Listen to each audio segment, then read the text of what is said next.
It was supposed to be just another rainy night. A single dad, a woman walking alone in the storm, one quiet act of kindness, and a door left open. But sometimes the smallest choices become the most life-changing, and sometimes the people we least expect become the ones we need most. Before we begin this unforgettable story, if you enjoy heartfelt tales that uplift and inspire, consider subscribing to our channel. We share stories that remind us all of the power of compassion, second chances, and quiet courage. Now get comfortable, because this story just might stay with you long after it ends. A single dad helped a crying teacher in the rain days. Later, her little boy whispered, "Hi, Dad." The rain was relentless that night. Sheets of water slammed against Daniel Parker's windshield as he drove his rusted Ford F-150 along a winding road outside town. His wipers strained, squealing with every pass, but the world ahead remained a gray blur. The clock on his dash blinked 9:47 p.m. late enough that Jamie would already be in bed, probably clutching his dinosaur nightlight waiting for the sound of Daniel's boots at the door. He pressed the gas a little harder, wanting nothing more than to get home, shower off the grease from the garage, and kiss his son goodnight. But then, through the wavering mist and rain, something caught his eye. A figure standing alone at the side of the road. He blinked. Once. Twice. Then slammed on the brakes. The truck skidded slightly before coming to a full stop. A woman. She stood near a rusted street sign barely illuminated by Daniel's headlights. Her coat, if it could still be called that, clung to her like wet tissue. Her hair, soaked and plastered against her face, glistened under the rain. She had one hand tightly gripping the handle of a small rolling suitcase which was now splashed with mud. Daniel lowered his window halfway, rain misting the edge of the glass. "Hey," he called. "You all right?" She didn't answer. She didn't move. He could see her eyes now, wide, unblinking, and red-rimmed. "I can give you a lift," he added, his voice gentler. "This storm isn't letting up anytime soon." She shook her head, a small, terrified shake. Daniel exhaled. He wasn't about to pressure her, especially not someone clearly in distress, but something gnawed at him, something deep and old. A memory, maybe. A moment he hadn't forgiven himself for. "I'm not here to hurt you," he said finally. "Name's Daniel. I live 5 minutes that way. You can sit in the back. You don't even have to talk." Still no reply. He hesitated, then reached into his glove box and pulled out a business card, Parker & Sons Auto Repair, and leaned out, letting the rain soak his arm as he held it toward her. "If you change your mind," he said, "that's me. That's where I'll be." He gave her one more look, a soft, uncertain one, then rolled up the window and started to pull away. He'd barely gone 100 feet when he cursed under his breath and stopped again. This time, when he stepped out of the truck, the rain hit him like a wall.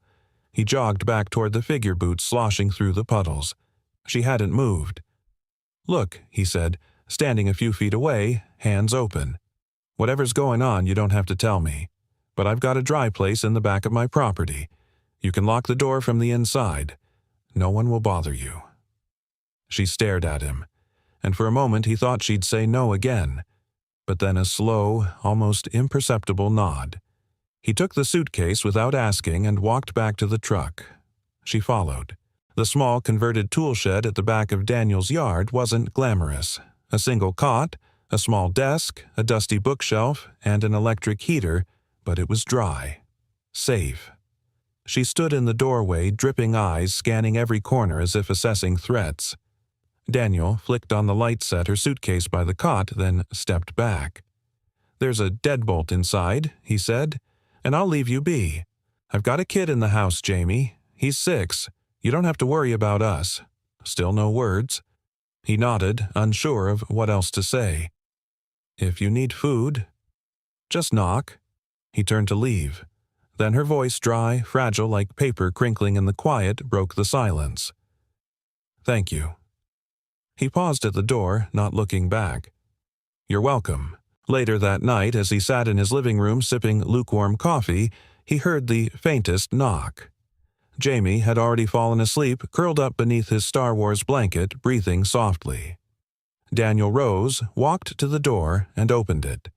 There, sitting on the porch, was a small plastic cup. Inside, a handwritten note on a crumpled napkin. "I'm not here to cause trouble. I just need a few days. Please don't tell anyone I'm here. Signed only with Emily." Daniel stared at the note for a long moment. No last name, no explanation. Just rain. And silence. And a woman with eyes too tired for someone so young. He pocketed the note, walked outside, and looked across the yard toward the small shed. The light inside was off. But for the first time in months he felt something flicker inside him. Not curiosity, not even concern, just presence. Someone else breathing in the silence of this house. And somehow that didn't feel so bad. The next morning arrived with a hesitant kind of light, the kind that filtered through gray clouds like an apology. Daniel stood at the kitchen sink, his calloused hands wrapped around a chipped ceramic mug steam, curling up from the black coffee like a secret. Through the kitchen window he could see the small tool shed out back. Still quiet, no movement, no smoke from the little heater's vent. He glanced at the clock. 7:16 a.m. Jamie sat at the breakfast table silent as usual, spooning cereal with slow, deliberate motions. Daniel studied him a moment, messy blonde hair, a new bandage on his knee from yesterday's fall eyes that used to sparkle but now just watched. Carefully. Always carefully. "You sleep okay, buddy?" Daniel asked, even though he already knew the answer. A small nod. Daniel reached over and ruffled his son's hair. "We've got a guest out back. She's just passing through. Be respectful. That means no peeking through the window." Jamie didn't respond, but Daniel saw the way his eyes flicked toward the backyard. Curious. Always curious, even if he rarely said a word. By the time Daniel finished breakfast cleanup and stepped outside, the rain had slowed to a drizzle. The tool shed door was open a crack. He walked over slowly, knocking lightly on the side before peering in. Emily was awake. She sat on the edge of the cot, her damp coat now hanging near the heater. Her dark hair was pulled back into a loose braid. She looked cleaner, but her eyes were still clouded, not with fear this time, but caution. "I brought some breakfast," Daniel said, lifting the tray. "Toast, scrambled eggs, and a banana. Nothing fancy, but it was warm." She hesitated, then nodded. "Thanks." He set the tray down on the desk and stepped back, giving her space. "I didn't expect to stay long," she said softly, not quite meeting his eyes. "You don't have to explain," he replied. "But if you need more than a day, that's okay too." She looked up then. Really looked at him. "Why are you helping me?" He didn't answer right away. Instead, he leaned a shoulder against the doorframe, eyes cast to the gray sky. "Years ago, I saw someone on the side of the road. Old woman. I didn't stop, told myself it wasn't my business. Next day, her photo was in the paper. Froze to death."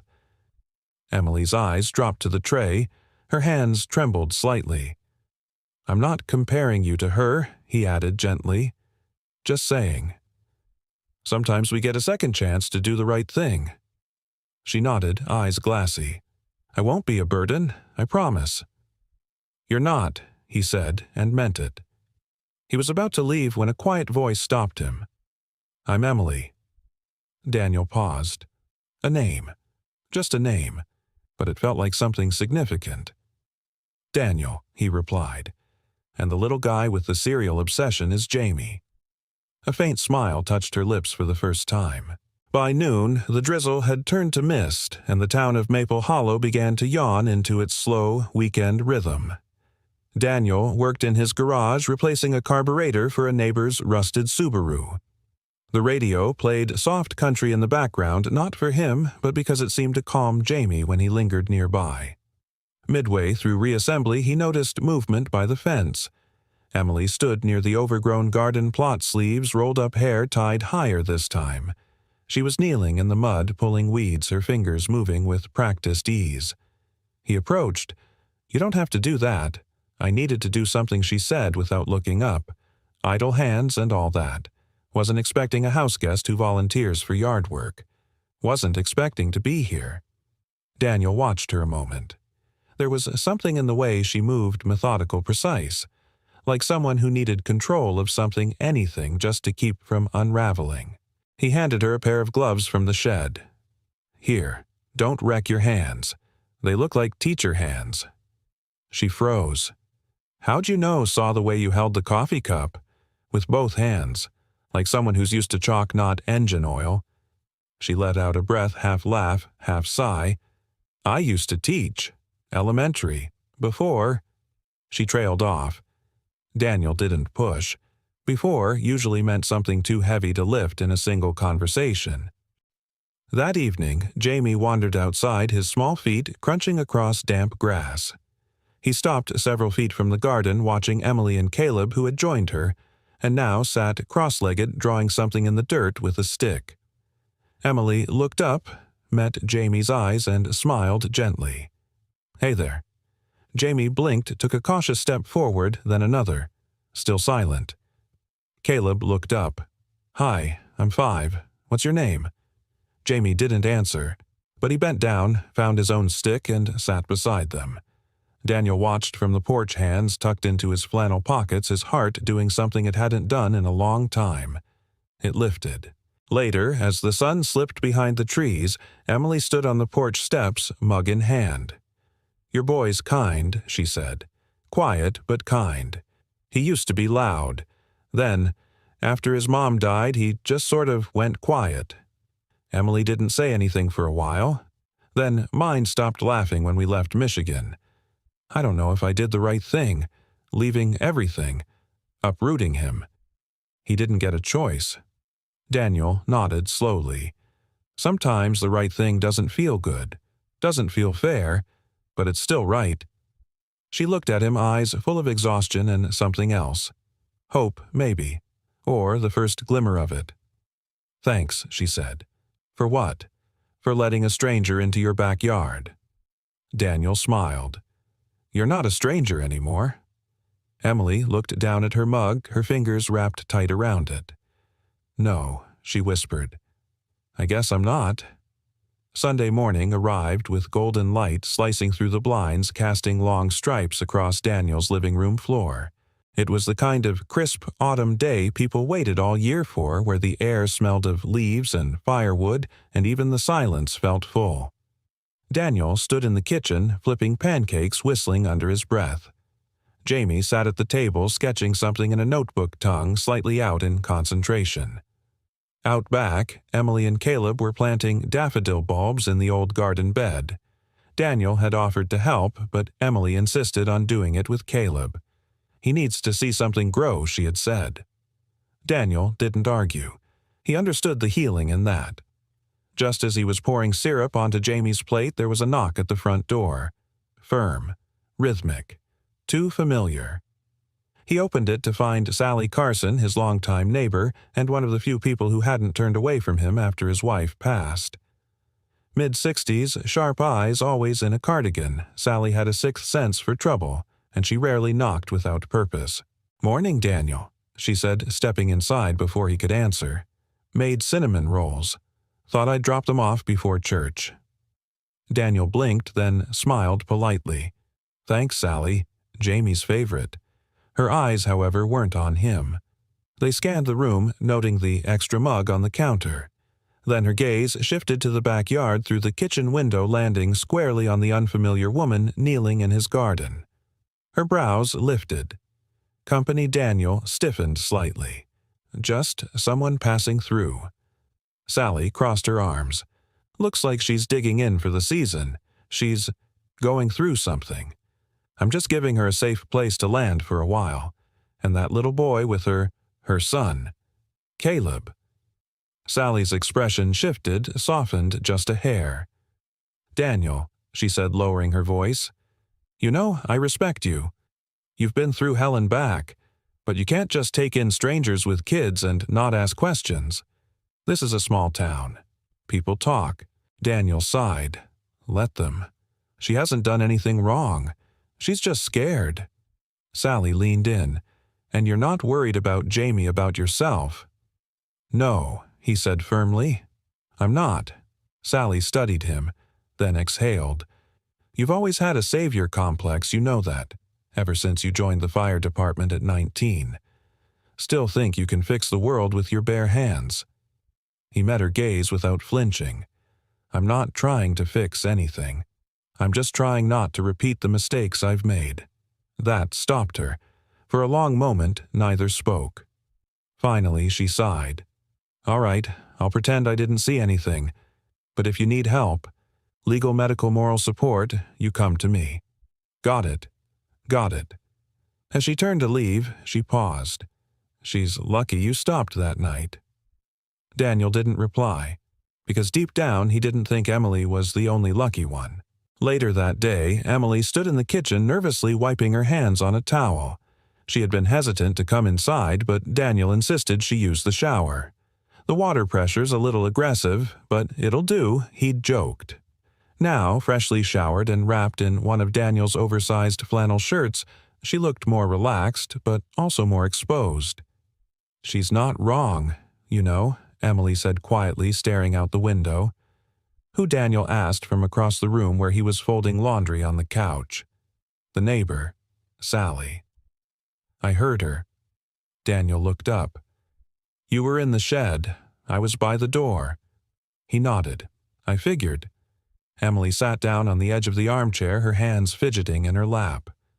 I don't want to bring trouble into your life. You haven't. You don't even know my last name. He shrugged. I'll learn it when you're ready. She swallowed hard. It's James. Emily James. He gave a small smile. Good to meet you properly, Ms. James. Her lips curved slightly.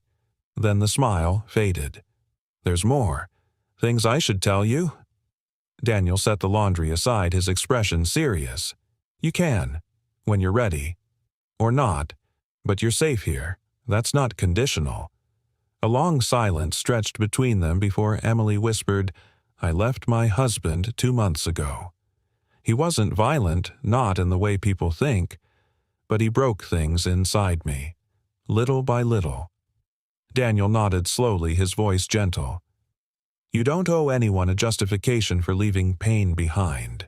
Her eyes glistened. He wants Caleb. He's fighting for custody. Says I'm unstable. That I ran. I ran to save my son from becoming him. Daniel didn't say anything for a moment. Then, that's not running. That's surviving. That night, Jamie brought a small sketchbook out to the porch where Daniel sat reading. Without a word, he handed it to his father and pointed to a drawing. Daniel smiled. The page was filled with 3 figures himself, Jamie and Emily standing in front of the garden with Caleb waving a shovel in the air. She's good with the garden, Daniel said softly. Jamie nodded. Do you like her? Another nod. Then slowly Jamie whispered, She makes Caleb laugh. Daniel looked at his son, startled, not because of the words, but because he had spoken them aloud. It was the first time Jamie had spoken in over a year. His throat tightened. He reached out and pulled Jamie into a hug, holding him close. Yeah, buddy, she's pretty special. Inside the house, Emily watched from the window, her hands cradling a cup of chamomile tea. She saw the embrace, saw the way Daniel rested his cheek on his son's head. She didn't know yet what the next week or month would bring. But for the first time in a long, long time, she felt something close to peace. And peace in her world had always been the rarest kind of miracle. Monday morning crept in quietly, the kind of crisp autumn day that carried both the bite of chill and the breath of promise. Daniel stood at the stove, flipping pancakes, while Jamie sat at the table silently lining up blueberries on his plate like chess pieces. The smell of cinnamon and coffee filled the house, mingling with the faint scent of rain-soaked leaves drifting in through the open kitchen window. Out back, Emily and Caleb were already up. Daniel could hear muffled laughter from the garden, followed by Caleb's unmistakable oops, and a splash that suggested muddy shoes were now the price of curiosity. Daniel smiled to himself. He hadn't heard that kind of laughter out back in years. Not since before. Not since Jamie's mother was still alive and the air in this house felt warm even when it snowed. After breakfast, he drove Jamie to school. On the way, Jamie held his sketchpad, tracing lines with his finger lips moving soundlessly. Daniel glanced at him now and then, not wanting to break the silence. Silence with Jamie was sacred. But after what happened last night, those few words Jamie whispered Daniel dared to hope that more would come. He reached across the seat, gently squeezing Jamie's knee. "Proud of you, buddy." Jamie glanced at him, gave the smallest of smiles, and went back to his sketching. Back at the garage, Daniel spent the morning under the hood of an old Buick, but his mind kept wandering to Emily. Not in the romantic sense, not yet at least, but with a quiet, growing sense of responsibility. Or maybe it was connection. Whatever it was, it felt like something new was forming in the ruins of old pain. Around lunchtime, his phone buzzed. A message from the school secretary, Emily James, here to inquire about substitute work. Left your name as character reference. Daniel wiped his hands, stared at the screen, and smiled. She's trying, he thought. She's really trying. That afternoon, when Daniel returned home, he found Emily pacing on the porch, wringing her hands. Caleb was asleep on the swing with a blanket tucked under his chin. The garden behind him was dotted with tiny green buds, daffodils, stubborn and hopeful. "You all right?" Daniel asked. She startled slightly, then nodded. "Sorry, just nerves." "About the school, I haven't stood in a classroom in almost a year," she said. "And I'm applying as a substitute, which means I'll be jumping into chaos I didn't prepare for. I'm not sure I remember how to teach." Daniel raised an eyebrow. "You taught Caleb how to plant an entire flower bed in 2 days. That counts for something." She smiled, but it didn't quite reach her eyes. Kids learn different things in gardens than they do in classrooms. Maybe. But they still learn from the person who's patient enough to kneel down next to them. Emily looked at him for a moment like she wasn't sure if she should believe him or if it would hurt more if she did. "The principal said they'd start me with a trial next week. One of the second-grade teachers is out for surgery. That's great. Terrifying." He shrugged. The good things usually are. The next morning, Jamie stepped off the school bus with a different energy. His steps were lighter, and his arms swung at his sides instead of clutching his backpack like a shield. Daniel watched him from the front porch, quietly stunned. When Jamie reached the porch steps, he looked up and said, clear as day, "We had a new recess aide today." Daniel blinked. "Yeah." Jamie nodded. She looked like Miss Emily. Daniel's heart kicked a little. "Well, maybe it was Miss Emily." Jamie looked thoughtful. Then he added, "Caleb didn't cry when he scraped his knee. She hugged him and said it was a brave scrape." Daniel knelt down to Jamie's level. "That's a good kind of scrape to have." "Do you think," Jamie asked slowly, "she could stay here longer? I mean..." Even after her trial, Daniel swallowed the lump in his throat. "I hope so, buddy." Friday came faster than anyone expected. Emily had spent the week preparing practicing lesson plans at night, organizing flashcards with Caleb at the kitchen table, asking Daniel questions about the school, the kids, and even Jamie's favorite books. The morning of her first official day, she stood in the kitchen wearing a neatly ironed navy blouse, her hair braided down one shoulder. Caleb held her hand as she adjusted the strap of her purse. "You look like you've done this 100 times, Daniel said. "I have," she whispered, "but never while being watched so closely by my past." He nodded, stepping aside to open the door. "Then make sure they see your future instead." That afternoon, Daniel waited anxiously on the porch as the school bus pulled up. Jamie hopped off first, eyes wide, and ran to him. "She was there," he shouted. Actually shouted. Daniel laughed, catching his son mid-jump. "Yeah, she read us a story, and she let us dance in line while we waited to go to art." And Jamie's voice lowered, suddenly serious. "And she smiled at me." Daniel's breath caught. "She smiled at me, Dad."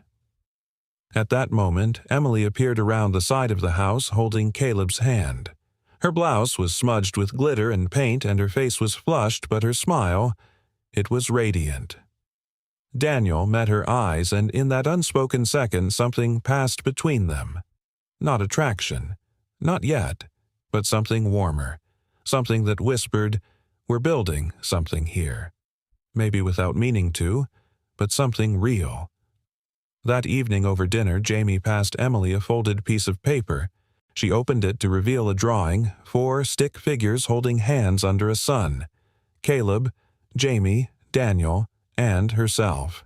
A single daffodil bloomed in the corner of the page. She looked up, misty-eyed. "I've never been in a family portrait before," she said quietly. Daniel smiled. "Then it's about time." The weeks that followed unfolded like pages from a storybook Emily never thought she'd be part of again. Mornings filled with lunchbox packing and soft kisses on Caleb's forehead.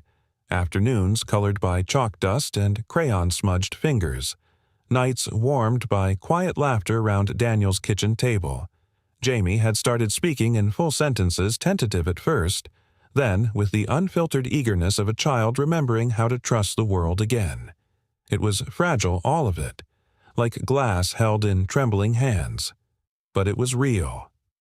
Then came Thursday.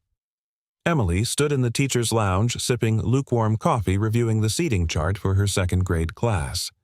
The sun filtered in through the blinds, highlighting the dust particles floating in the air.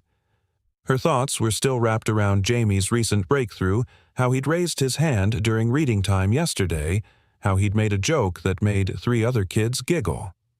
She was so deep in thought she didn't notice the man standing in the doorway until he cleared his throat. Emily. Her blood froze. The coffee cup slipped from her hand and shattered on the floor.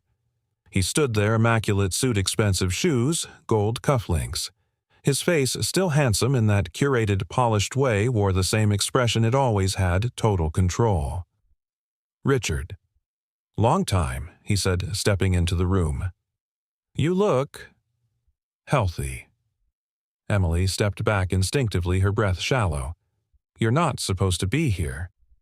He smiled, that smirk she once mistook for charm. "Just visiting. Isn't that what parents do?" "You're not listed on Caleb's school file." He shrugged. "Doesn't mean I can't say hello to my son. He's not here right now. And you don't get to just show up." His voice dropped an octave, cold and low. "You're making this difficult for yourself, Em. If you'd just answer your phone, we wouldn't have to do this in public." Emily felt her legs trembling, but she stood her ground. "You want to talk? Talk to my lawyer." He took another step closer. "You don't have a lawyer. You're staying in a borrowed shed on someone's pity. You're a temporary problem in someone else's charity." The door creaked open behind them. A secretary peeked in. "Ms. James." "Everything okay?" Emily didn't take her eyes off Richard. "Yes, everything's fine." The secretary hesitated, then nodded and closed the door. Richard leaned in. 3 weeks. That's how long until the next custody hearing. And if I have anything to say about it, you'll be watching Caleb grow up from a court-mandated distance. Then, just like that, he turned and walked out.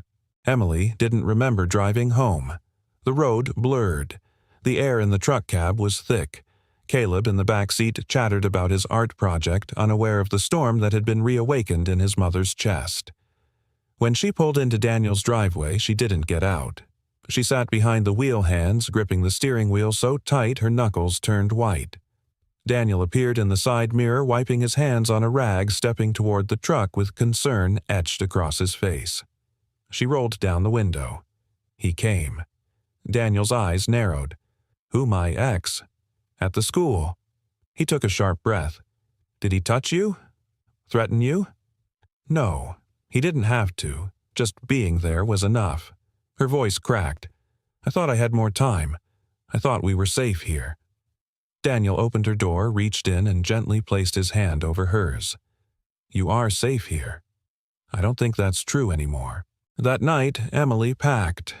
Daniel found her in the shed, folding Caleb's clothes into a duffel bag with shaky hands. "You don't have to do this," he said quietly. "He found us, Daniel. You don't understand. He has money lawyers, people who believe him. He knows how to look good in front of judges. Daniel leaned against the door frame. And you think leaving will make you harder to find. I think staying makes you a target, she whispered. You and Jamie. I've brought this chaos into your home. You didn't bring chaos. You brought life back into it.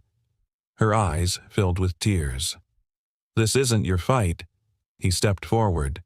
Then let me choose to fight it anyway. Her voice trembled. Why? Daniel hesitated. Then with more honesty than he'd shared in years, because helping you, watching you heal, watching Jamie and Caleb smile again, it's the first time in a long while I've felt like I'm doing something good. Not just surviving. Living. Emily wiped her cheek, still unconvinced. Daniel reached into his jacket and pulled out a folded paper. A friend of mine. He's a family attorney. Retired, but still sharp. I called him today, told him your situation. He wants to help. She stared at the paper like it might burn her. I can't pay him. He doesn't want payment. I don't know if I can win. Daniel softened. But you won't lose. Not if you keep showing up. Silence filled the shed. Then Emily whispered, Okay. Later that night, Daniel checked on Jamie. The boy was asleep, clutching a drawing in his hands. Daniel gently pried it free. 4 stick figures stood under a glowing sun like the previous drawing, but now a 5th figure hovered at the edge. Larger, shadowy, frowning. Daniel stared at it for a long time. Then, folding the paper carefully, he whispered, We're not letting him in. The shadow had returned. But this time it had walked into the wrong backyard. And, unlike before, Emily James was no longer alone. The courtroom was still 2 weeks away, but Daniel could already feel the tension settling over the house like a winter fog. Every movement was quieter now. Every laugh more tentative.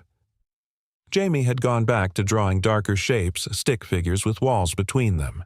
And Emily, though she tried to act normal, had started sleeping with the lights on in the shed again. But what haunted Daniel most was the look in Caleb's eyes. That quiet kind of fear. The kind children carry when they sense something wrong, but no one's told them why. Daniel wasn't a man of many words. He believed in doing, not just saying. So when he drove into town that Monday morning, he wasn't headed to the garage. He was headed to Frank Whitmore's house, retired attorney Warhorse in a cardigan, and someone who had once helped Daniel settle his wife's estate when grief made thinking impossible. Frank opened the door slowly, his eyes narrowing under his thick white brows. If you're selling anything, make it bourbon. I'm buying, Daniel said, holding out a coffee thermos. Frank took it, sniffed. Black, burnt, terrible. Just how I like it. Get in. Inside, the house smelled of dust paper and pipe tobacco. Daniel laid out Emily's situation as clearly as he could. No dramatics, just facts. Frank listened, nodding occasionally, scratching at a yellow legal pad with the same pen he'd probably used since the Carter administration. Custody cases get ugly, Frank muttered. Especially when the other side has resources and charm. He has both, Daniel said. But no heart. That won't help in court unless we can prove it. What do we have? Police reports, medical records, witnesses. No charges were ever filed. He's careful. But I think I can get a statement from Emily's old friend. She saw the emotional abuse. Frank leaned back in his chair, chewing the inside of his cheek. We'll need more than anecdotes. Judges want stability, proof of routine environment, income, community standing. Daniel nodded. She's working at the school. Temporary, but with strong feedback. She and Caleb are living on my property. Not formally, but I was hoping Frank held up a hand. Make it formal. Daniel blinked. What do you mean? Put it in writing. A lease, even if you charge her $1 a month. Give her legal residence. Then help her set up utilities in her name. Mail. Something that paints permanence. Judges eat that up. Daniel hesitated, then said, Can I gift her the shed? Frank raised his eyebrows. You sure it's not much, but it's a roof, and it gives her standing. Frank whistled. You're all in on this. Daniel's voice dropped, because no one else ever was for her. That evening, Daniel handed Emily a manila envelope. She opened it, slowly frowning. Inside, a copy of a property deed signed, notarized, and stamped. "You're the legal owner of the shed now," he said softly. "It's yours." Emily stared at the papers, blinking as though they were written in another language. I don't understand." Daniel sat across from her at the kitchen table. "Frank says this gives you standing, stability. It's what the court needs to see. And it's what you deserve." Tears welled in her eyes, but she shook her head. "Daniel, I can't take this. I don't want." "You're not taking anything. You're building something. A life, a future, for you and Caleb." Her voice cracked. "You've done enough. You've already given too much. I haven't given everything." "Not yet." She looked at him, then really looked past the flannel shirt, the grease-stained fingers, the stubble he never quite managed to shave right. And in that moment she saw not just a man offering help, but a man choosing to help, fully aware of the weight that came with it. "Okay," she whispered. Daniel nodded. "We're not just surviving anymore. We're standing up." The following day, Emily and Daniel visited the county clerk's office. She registered for a new mailing address, signed up for a library card, picked up a voter registration form, though she wasn't sure if she'd ever be brave enough to use it again. Later, they stopped by the school. Emily handed in her application for full-time employment, her hands trembling as she did. "Trial's going well," the principal said with a wink. "The kids adore you. One of them said you smell like sunshine and markers. That's the highest compliment we give around here." Emily laughed, covering her mouth like she wasn't used to the sound anymore. That night, Jamie brought another drawing to Emily. 4 figures stood together again, but this time they were surrounded by tiny green sprouts. Daffodils just beginning to bloom. In the top right corner, Jamie had written, "Home." Emily traced the word with her fingertip. "Jamie," she said gently, "did you draw this for me?" He nodded. "It's beautiful." He looked at her, then his eyes round and quiet. "You smile more now." Emily swallowed the lump in her throat. "That's because you make it easier." She reached out and hugged him, and this time he didn't flinch. He leaned into it. Later, Daniel stood outside under the stars, sipping tea. Emily joined him, quietly wrapped in a shawl. "They think I'm brave," she said, voice low. "But most days I feel like I'm still running." He nodded slowly. "Maybe. But now you're running towards something." She looked at him, the stars reflecting in her eyes. "Why are you doing all this, really?" He didn't answer right away. Then, "Because for a long time I thought my story ended when my wife died. But then you showed up, in the rain. And I realized maybe I was just between chapters." Emily's eyes shimmered. "I don't know what happens next." Daniel smiled. "Neither do I. But I think we're both brave enough to find out." And for the first time in years, they both stood there not as broken people, but as builders of something quietly, beautifully new. The courthouse in Maple Hollow wasn't grand. It didn't have marble floors or polished columns, just a squat brick building with faded flags and a rusted bell that hadn't rung in years. But to Emily, it might as well have been the Colosseum. She sat outside on the worn wooden bench, her fingers wrapped tightly around a thermos Daniel had handed her before they left that morning. Her hands trembled slightly more from memory than cold. Caleb sat beside her, his small hand resting in hers, swinging his legs without worry. He didn't understand yet. Not fully. All he knew was that today adults would be talking about him and that his mom looked tired in a way he couldn't fix. Daniel stood just a few feet away, arms crossed, jaw tight. He hadn't shaved, said he wanted to look like himself. Raw, real protective. Emily was grateful for that. She didn't need polish beside her. She needed someone who wouldn't flinch when the world snarled back. Frank arrived right on time, still carrying that same yellow legal pad and coffee in a styrofoam cup. He gave them both a nod and led the way through the double doors. Inside the courtroom was quiet and plain. A wooden crossbeam of sunlight sliced across the floor from the high window, catching dust in the air like snowfall. Richard sat at the other table, perfectly composed. His lawyer, a woman in a sharp gray suit with a designer bag, whispered something to him. He nodded and straightened his cuffs. His smile, when it turned toward Emily, was small, knowing, rehearsed. Emily's stomach twisted. The judge entered, an older woman with stern eyes and silver hair pulled back in a tight bun. She didn't waste time. After a brief introduction, she turned to the matter at hand. Ms. Emily James is seeking to retain primary custody of her son, Caleb James, age 5. Mr. Richard James is contesting, citing concerns over stability, living arrangements, and emotional fitness. The air in the room thinned. Richard's lawyer went first. She painted a familiar portrait of a mother on the run, without permanent housing, without income, with emotional instability, and no official custody arrangement. She referenced Emily's erratic behavior, her unverified employment, and her questionable romantic entanglements.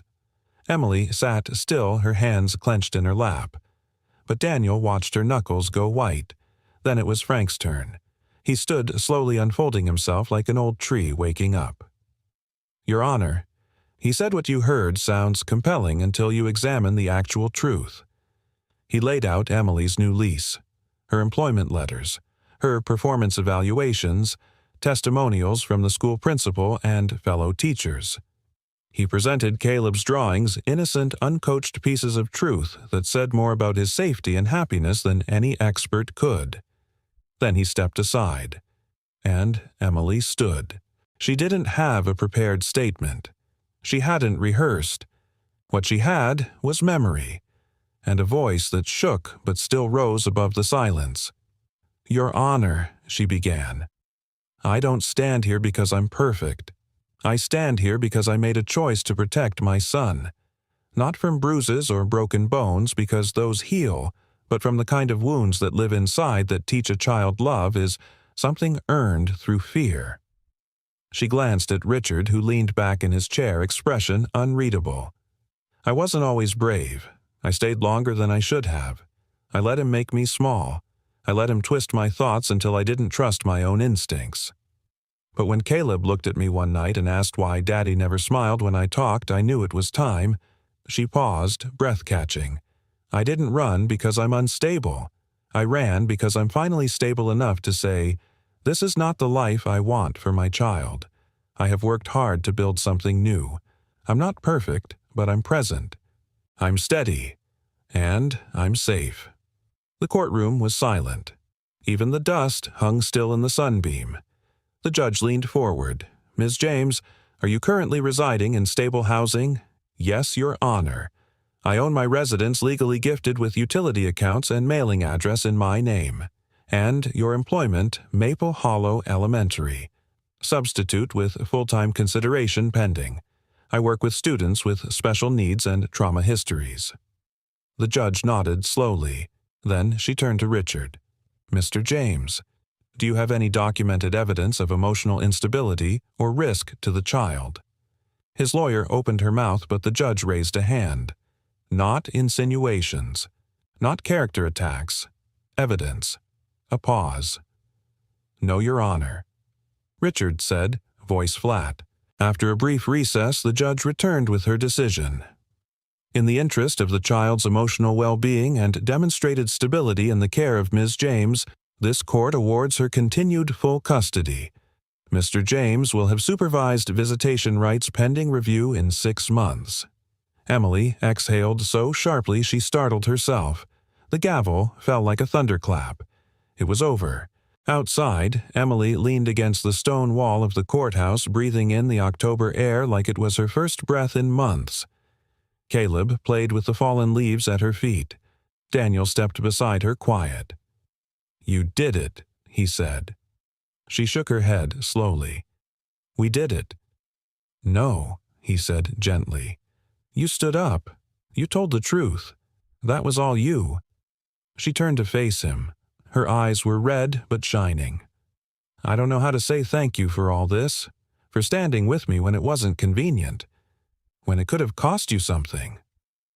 Daniel looked at her for a long moment. "You never asked me to save you. You just needed someone who wouldn't walk away." She reached for his hand. He didn't let go.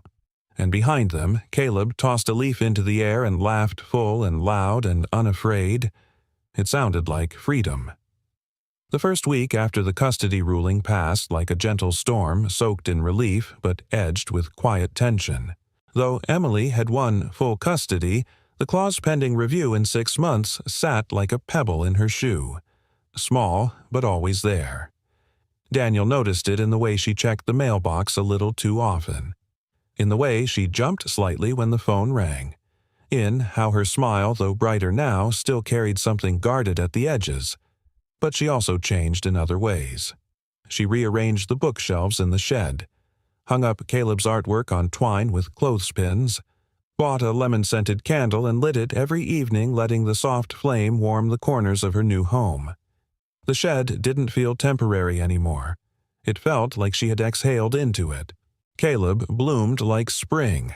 He laughed more, slept deeper, his drawings filled with suns and rocket ships instead of gray skies and fences. And Jamie, sweet, quiet, Jamie was right beside him. The two boys had become inseparable, an unlikely duo of light and shadow learning how to play in color again. One Saturday morning, Daniel found them huddled behind the garage with an old toolbox trying to build a treehouse out of scrap wood and sheer determination. It was crooked, missing half a wall, and the ladder leaned like it had secrets. But when Jamie looked up and shouted, "We made this together," Daniel felt something tighten in his chest and then release. He hadn't seen his son claim anything as his in years. At school, Emily's temporary role slowly morphed into something more permanent. The principal had watched her build trust with students who hadn't spoken in months.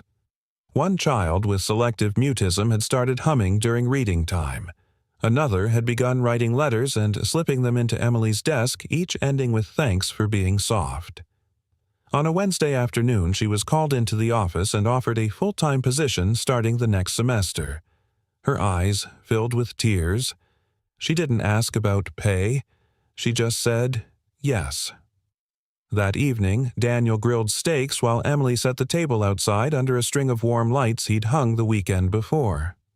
The boys were sprawled on the grass racing snails they'd named after superheroes. Emily handed Daniel a beer. "I got the job," she said softly, like she almost didn't believe it. Daniel looked at her stunned for only a second before grinning. "I knew you would. I didn't. Well, good thing you've got me around to believe twice as hard." She laughed, really laughed, and it felt like watching the last puzzle piece click into place. One cold Sunday in November, Daniel brought Emily to the local hardware store. He didn't tell her why. They walked the aisles in their coats, brushing past garden hoses and hammer sets until he stopped at the back wall paint swatches. "Pick a color," he said. She looked at him sideways. "For what? For your front door."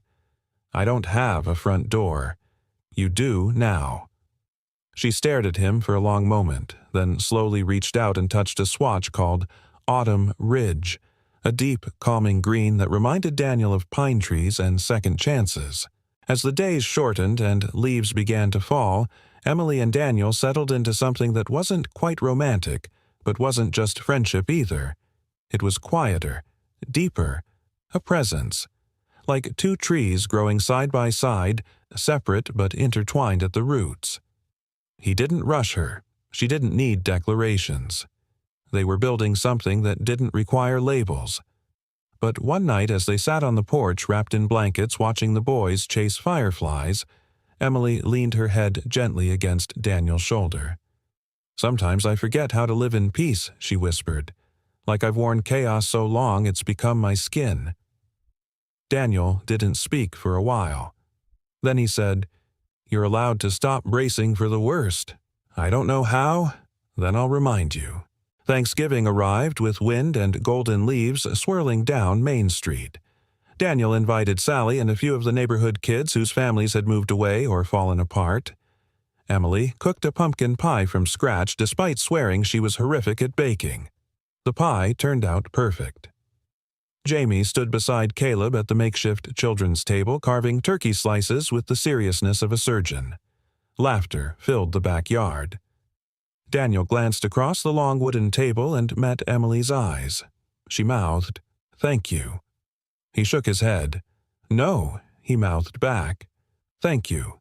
That night, after everyone had gone home and the boys were asleep, Daniel walked Emily back to the shed. She turned to him at the door, her arms crossed to fight the cold. "These 3 months," she said, "I don't think I would have survived them without you." Daniel smiled softly. "You didn't survive them. You transformed them." She looked down at her hands. "I'm still scared sometimes. So am I. I don't want to lose this. Any of this. You won't." She stepped forward then, and for the first time let her arms slip around his waist. Daniel held her without hesitation, fitting her against him like a truth he'd been waiting to say out loud. It wasn't a kiss, not yet, but it was a promise. A quiet, steady one. Later that night, Jamie padded into the living room in his pajamas, holding a drawing. Daniel smiled and took it. 5 stick figures again: Daniel, Jamie, Emily, Caleb. And now, a new one.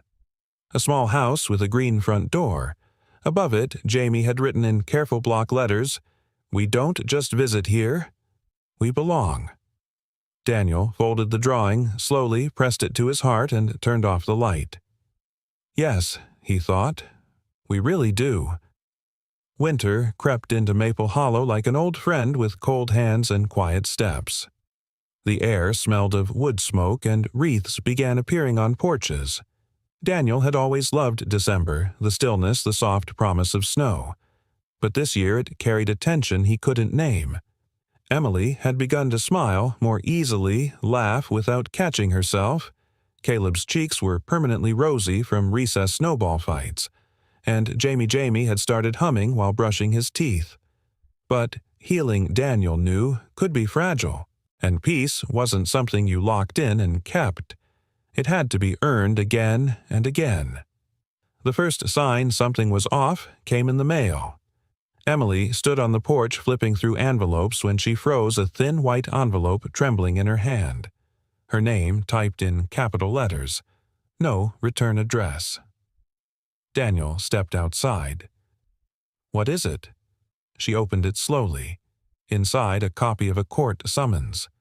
Richard had filed a new motion for emergency custody. The grounds alleged endangerment of the child's well-being, citing her cohabitation with a non-relative male guardian of unknown character. Emily's lips parted, but no sound came. Daniel took the paper, reading, quickly, jaw tightening with every line. "He's trying again," she whispered. "He's twisting this everything we've built into something ugly." "He's desperate," Daniel said low and measured. "He's throwing darts in the dark." But the words didn't comfort. Not when the threat was real. Frank came by that night, still in his cardigan snow, dusting his shoulders. He skimmed the documents and shook his head. "This is weak," he muttered, "but not harmless. Emergency filings go to judges who don't know the full history. It's a gamble. But if the wrong person picks it up even temporarily, it could affect visitation." Emily sat at the table silent, her fingers wrapped tightly around a mug of untouched tea. Daniel paced behind her. "What do we do?" "We respond. Quickly. Calmly. No panic. I'll file a counter-motion with a character affidavit for Daniel, a record of Emily's employment, and a report from the school counselor on Caleb's development." Frank looked at Emily. "We'll also need to address the cohabitation claim." Emily's face flushed. "I don't even live in his house. I have my own residence. He gifted me the deed. It's legally separate." Frank gave a short nod. "Good. That helps." Daniel stepped closer. "What else can we do?" Frank hesitated. "There's one more angle.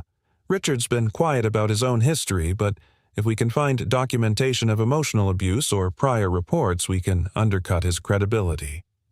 Emily swallowed. "He's too careful. I never called the police." Frank looked at her gently. "But maybe someone else did. The next day, Emily drove 2 hours north to the town where she and Richard had lived during their early marriage. Her hands shook on the wheel. Caleb stayed with Daniel giggling as they built a snow fort in the backyard. But Emily was driving toward ghosts. At the town's family services office, she gave her name and waited. An hour passed before a woman in a gray cardigan called her name. There was one report, the woman said, flipping through a manila folder. From a neighbor.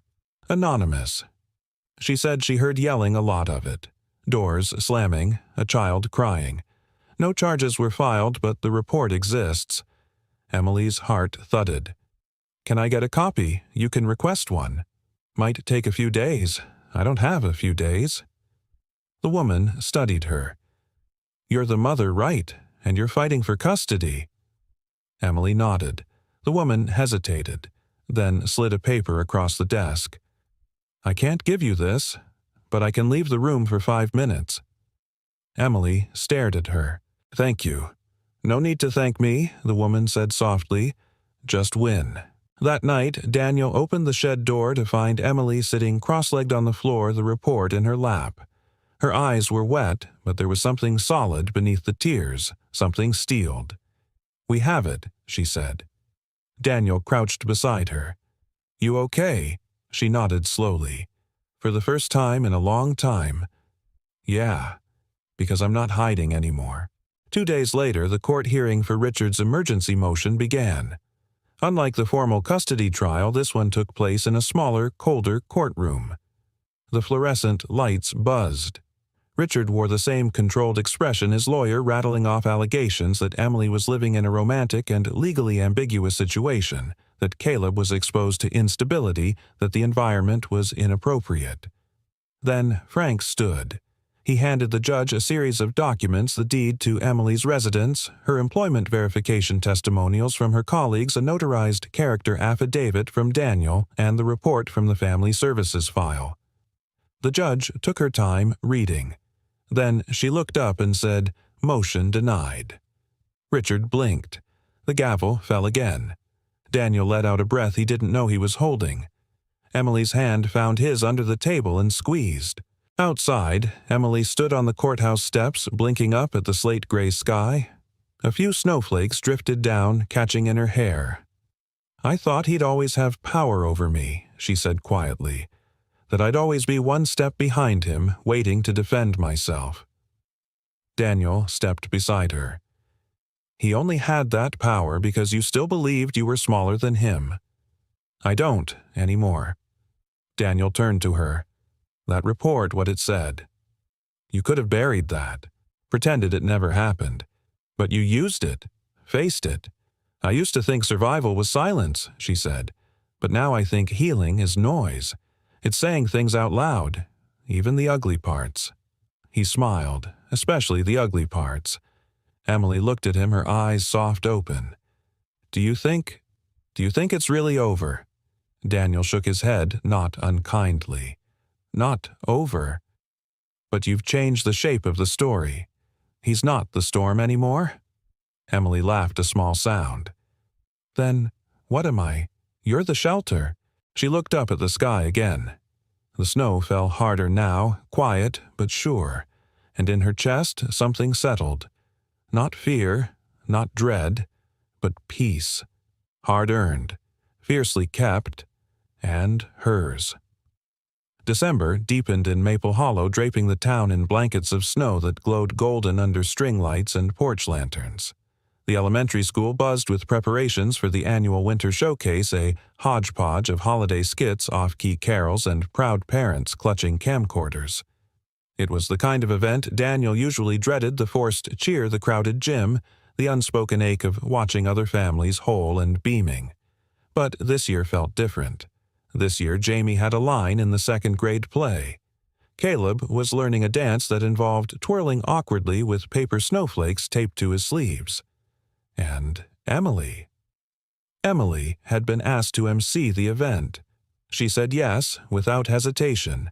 That more than anything told Daniel how far she'd come. On the morning of the showcase, Daniel helped Jamie knot a miniature tie while the boy babbled about stage cues and candy canes. His words tumbled over each other, excited and alive. "Hey, Dad," Jamie said, suddenly glancing up. Daniel stilled the tie halfway done. "Yeah, bud. Do you think she'll come tonight?" Miss Emily Daniel smiled gently. "She's running the whole show, remember?" Jamie nodded, his voice dropping. "Good. 'Cause when I say my line, I want her to hear it." The school gymnasium swelled with folding chairs and flushed faces. Parents huddled in coats, brushing snow from their sleeves, the scent of hot cocoa and popcorn thick in the air. Daniel sat near the front with Emily beside him, their knees nearly touching Caleb, bouncing on her lap. The lights dimmed. The principal took the stage and gave a short welcome before handing the microphone to Emily. As she walked to the podium, Daniel saw the way her breath caught for just a second. But then she smiled, steady, luminous, and began speaking with the warmth of someone who remembered what it was like to be forgotten. Tonight, she said, isn't just about twinkling lights or pretty songs. It's about small voices speaking up. It's about community. It's about belonging. Her eyes found Daniel's and lingered. He felt it like a quiet fire in his chest. Jamie's class was second to last. He stepped onto the stage with his classmates wearing a homemade crown made of tinfoil and cardboard. His part was short, 2 lines, maybe 3, but Daniel could see the way his shoulders straightened, the way he scanned the crowd until his eyes found the faces he trusted most. Emily leaned in. "He looks taller," she whispered. Daniel chuckled. "He looks braver." The spotlight hit Jamie.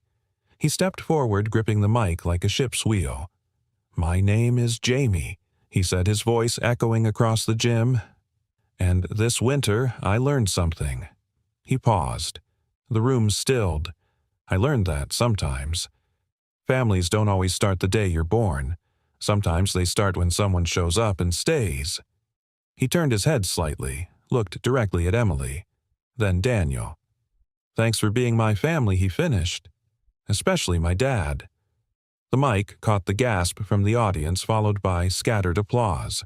Daniel sat frozen, every breath lodged in his chest. Emily turned slowly to look at him, her hand covering her mouth. And Daniel, tough, reserved, slow to tears, Daniel felt his vision blur. The applause swelled, but Daniel heard nothing. Only the sound of his son calling him Dad. Really, truly, publicly, proudly. After the show, the crowd spilled into the halls. Children zipped past in costumes, parents hugged and laughed, and snow drifted outside like the world itself was pausing to listen. Jamie ran to Daniel and threw his arms around him. Daniel scooped him up, holding him close, pressing his lips to the boy's hair. "You meant that?" Daniel asked softly. Jamie pulled back and looked him square in the eyes. "I've meant it for a while. I just didn't know if you wanted me to say it." Daniel swallowed hard. "I've been waiting my whole life to hear it." Nearby, Emily watched them with eyes like glass catching candlelight. Caleb tugged at her sleeve. "Is it okay if I call him Dad, too?" Emily crouched beside him, her hand on his cheek. "If he says yes." Caleb turned and sprinted toward Daniel, nearly crashing into his leg. "Hey, Dad." Daniel blinked. "Yeah, buddy." Caleb grinned. "You forgot to zip your coat." Daniel laughed, tears mixing with snow as he bent to fix it. "Thanks, son." Emily stood a few feet away, arms crossed over her chest, shoulders pulled tight. Not because she was cold, but because something big was swelling inside her, too big for words. Daniel walked over slowly, Jamie on one side, Caleb on the other. "You okay?" he asked. She nodded, eyes shining. I think I just graduated," he said, voice cracking. "From single dad to something else." She laughed, then reached for his hand. "You did good tonight." "They did good," he corrected. She leaned into him, forehead against his shoulder. "We all did." Later that night, back at the house, Daniel tucked Jamie in while Emily helped Caleb into his pajamas. Snow tapped softly against the windows. Daniel stepped outside for air and looked up at the sky. Stars blinked down, quiet witnesses. Emily joined him, wrapping a blanket over her shoulders. "I've never seen him that happy," she said. "Which one?" Daniel teased. "You've got two now." She smiled. "Both." A silence stretched between them, comfortable deep. "Jamie called me Dad tonight," Daniel said. But it felt like something more. It was. He looked at her. It felt like I wasn't alone anymore. She stepped closer. "You're not." Daniel brushed a strand of hair from her face, tucking it behind her ear. "Are we doing this?" he asked, voice low. Emily didn't flinch. "We already are." And under the starlit hush of a quiet town, she leaned in and kissed him softly, fully, without fear. It wasn't fireworks. It was something better. It was home. Spring returned to Maple Hollow, not with a bang, but a breath, a gentle warming of the soil, the lifting of gray skies and the soft bloom of daffodils pushing through the earth like small declarations of hope. Daniel stood in the backyard one Saturday morning, a steaming mug in hand, watching Jamie and Caleb chase each other between garden beds. Their laughter rang out in bursts, echoing against the fence, rising into the air like music meant only for him. The ground was still wet from a morning shower, but the sun had broken through, casting everything in a quiet, golden light. He took a slow sip of coffee and glanced toward the shed, now no longer just a shed. Emily had painted the front door autumn ridge green, and under the small overhang she'd hung a wooden sign Jamie had made in school. "This is where love lives." The old tools had been moved out months ago, replaced with shelves of books, a desk where Emily now wrote lesson plans, and a window box that Caleb had filled with wildflowers. They'd added insulation, painted the walls soft cream, and installed a tiny reading nook with warm lights and mismatched pillows. It wasn't big, but it was hers, and it was home. Inside the main house, Emily stood at the stove making blueberry pancakes, her hair in a loose braid and an apron Daniel didn't know she owned. The radio played something soft from the 70s. The scent of vanilla and cinnamon filled the room. Jamie wandered in and leaned against the counter. "Mom," he started, then paused, realizing. Emily turned to him, smile warm. "Yeah." He smiled sheepishly. "Sorry. I meant it's okay," she said gently. "You can call me whatever feels right." Jamie hesitated. "Can I call you both?" Emily's eyes softened. "Of course you can." Jamie grinned and slipped back outside with 2 pancakes on a paper towel. Emily turned back to the stove and found Daniel leaning in the doorway, arms crossed, watching her with that quiet awe she was still learning to accept. "Smells like a Saturday morning," he said. She tossed him a towel. "Smells like home." He walked to her, placed a hand on her back just above her waist. "You've changed everything." She tilted her head. "No, you gave it a place to land." Later that afternoon, they drove into town for the official dedication of the new community reading garden, a joint project between the elementary school and the local library. Daniel had donated tools. Emily had organized volunteers. The kids had painted signs, dug dirt-planted dreams. At the center of the new garden stood a plaque carved into weathered cedar, the Harris family garden, where hope grows. Emily traced her fingers over the letters. "I didn't know they were putting our name on it." Daniel chuckled. Sally insisted. Of course she did. Caleb and Jamie ran between the benches, handing out bookmarks with their teacher's handwriting on the back. "You are not lost. You are growing." As the sun began to dip behind the treetops, someone brought out a guitar. Another started a fire pit. Families gathered marshmallows toasted, and stories were shared under a sky slowly turning purple and gold. Daniel sat beside Emily on a low bench, a blanket around their shoulders, the boys nestled between them. "I didn't know life could look like this," she said quietly, head on his shoulder. He squeezed her hand. "It always could. You just never had anyone to build it with." She looked up at him. "I do now." He kissed her temple. "You always will." That night, after the boys had fallen asleep in the back seat on the ride home, Emily carried Caleb to the shed, while Daniel scooped up Jamie and took him to bed inside the house. When he returned, he found Emily sitting on the porch steps of the shed, her knees pulled up to her chest, watching the stars. He sat beside her. They didn't speak for a long time, just breathed, just were. And then Emily said, "I used to think love was a storm, big, unpredictable, something you endured more than enjoyed." Daniel looked at her. "And now?" She smiled. "Now I think it's a shelter, the kind that shows up quietly and holds steady, even when the rain comes." He reached for her hand, laced their fingers. "We'll still have storms." "I know, but we'll face them side by side." She leaned into him, resting her head on his shoulder. And for the first time in both their lives, neither of them was waiting for the other shoe to drop. Neither of them was bracing for goodbye. They were home. In the quiet that followed, the moon rose pale and full, casting soft light over the yard, where 2 bicycles lay tipped in the grass and daffodils nodded gently in the breeze. Inside the house, Jamie stirred in his sleep and murmured, "Dad." In the shed, Caleb whispered, "Mom." And outside, beneath the stars, a new chapter was already being written, one that didn't begin with brokenness or end with running, but one rooted in staying and healing, in choosing each other again and again. Not out of obligation, but out of love. Pure, steady, patient love. The kind that takes you in when the world has left you out. The kind that rebuilds a life, one small kindness at a time.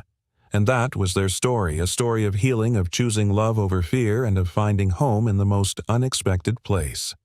Now, we'd love to hear from you. Where are you watching from? Did this story touch your heart in some way? Let us know in the comments. We read every one of them, and your thoughts mean the world to us. If you enjoyed this video and want more stories that lift your spirit and warm your heart, don't forget to subscribe to the channel and turn on the notification bell so you never miss a moment. Thank you so much for watching, for supporting this journey, and for believing, like we do, that kindness still matters. We'll see you in the next story.